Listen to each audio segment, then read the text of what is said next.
இந்த ஒரு மனுஷன் உலகத்துல யாருமே செய்யாத ஒரு சாதனைய செஞ்சிருக்காரு. ஆனா, இப்போ வரைக்கும் மக்களுக்கு இத பத்தி தெரியல அப்படின்ற ஒரு விஷயம் தான் ரொம்பவும் வருத்தத்த உருவாக்க வைக்குது அப்படின்னு சொல்லியாகணும். சங்ககிரி ராஜ்குமார் அவர்கள் இவரு தன்னந்தனியா ஒரு படத்த உருவாக்கி இருக்காரு. அதாவது அந்த படத்துல இவரே டைரக்டர், இவரே ப்ரொடியூசர், இவரே கேமராமேன், இவரே எடிட்டர், இவரே கிராபிக் டிசைனர், இவரே ஆக்டர். படத்துல வரக்கூடிய ஒரு கேரக்டர்ல 2 கேரக்டர் இல்ல.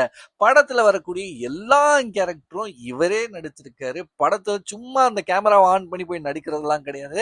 முக்காவாசி மூவிங் ஷாட் அப்படின்ற மாதிரியான அவ்வளோ விஷயங்கள் இந்த படத்துல அடங்கியிருக்கு.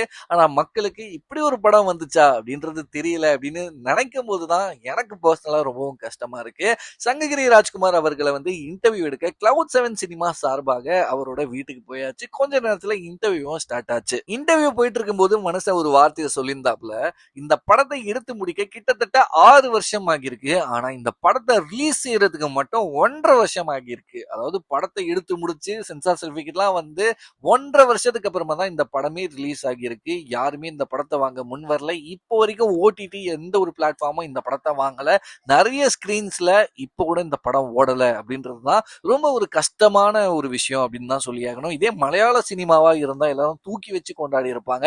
அதே சமயத்துல ஃபாரின்ல இந்த ஒரு சம்பவத்தை வேற ஏதாச்சும் ஒரு டைரக்டர் பண்ணியிருந்தா தலையில வச்சு ஆடின்னு ஆடி இருப்போம். பட் நம்ம நாட்டுல பிறந்து நம்ம தமிழ்நாட்டில் இருக்கக்கூடிய ஒரு நபர் இப்படி ஒரு சாதனையை செஞ்சிருக்காரு. ஆனா யாருக்குமே இதை பத்தி தெரியல. இந்த படத்தோட பேரு ஒன் மேன். தயவு செஞ்சு இந்த படத்தை ஃப்ரீயா இருக்கும்போது பக்கத்துல இருக்கக்கூடிய தியேட்டர்ல இருந்துச்சுன்னா தயவு செஞ்சு போய் பாருங்க. இந்த மாதிரியான கிரியேட்டர்ஸை, இந்த மாதிரியான டைரக்டர்ஸை கண்டிப்பா சப்போர்ட் பண்ணுங்க. சப்போர்ட் பண்றதால தான் நிறைய விஷயங்கள் நம்ம சினிமா வேற மாதிரி போறதுக்கான வாய்ப்புகள் அதிகமா இருக்கு. அண்ட் இந்த ஃபுல் இன்டர்வியூ கிளவுட் 7 சினிமால இருக்கு. மறக்காம பாருங்க. இத்துடன் அடுத்த வீடியோல நான் உங்களை சந்திக்கிறேன். பாய்.